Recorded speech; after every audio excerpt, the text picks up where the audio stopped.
Am I the a-hole for not telling my son that his brother passed? My youngest slept with his brother's wife. After my oldest found out, he and his wife got a divorce and my youngest married her a year later. My 56M oldest son 33M had cancer and passed away 3 weeks ago. Over the months leading up to his death, my youngest son 30M and his wife had been trying to reconcile with my oldest, but he always made it known that he wanted nothing to do with them. He specifically told me that they were unforgiven and he wouldn't forgive them just to ease their guilt. When I kept bringing up the idea of reconciling, he used to get mad at me, so I stopped trying. I just kept telling my youngest and his wife that they had to accept that he wanted nothing to do with them and they needed to move on. When my oldest passed, I did not tell my youngest or his wife to honor his wishes. He always made it clear that they didn't deserve to mourn him in life and didn't deserve to mourn him in death either. About a week ago, my youngest saw his brother's obituary and called me, screaming for not telling him that his brother had passed.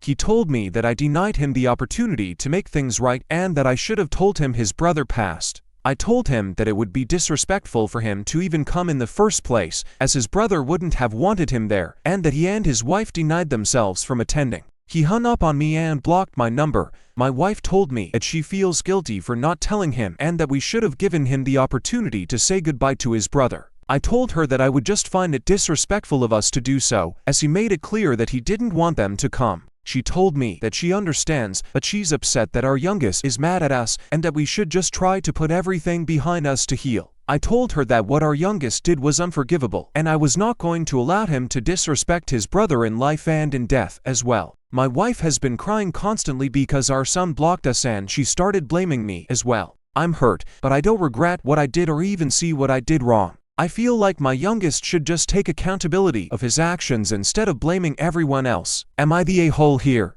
Here are the top comments. Not the a-hole. When someone takes the time to plan for their death and outline what should be done, it's appropriate to honor their wishes. Your oldest did not want them there and was very, very clear about this. I also agree with you that your youngest needs to take accountability for the horrible thing he did to his brother. The youngest doesn't deserve, nor is he entitled to anything more from his brother. The entitlement of this guy is ridiculous. Your son made his wishes known. Your surviving son will now have to live forever with his consequences. This is not your or your wife's fault. She needs to let go of the blame game. Your oldest had no obligation to forgive his brother, but you both had an obligation to honor his wishes. First off, I'm so sorry for your loss. Second, not the a-hole. But your youngest son is a flaming a-hole. Talk about still being self-centered and making it all about him. I don't blame your eldest for basically telling him that he was dead to him and wouldn't want him at his service. As hard as it was, you did the right thing.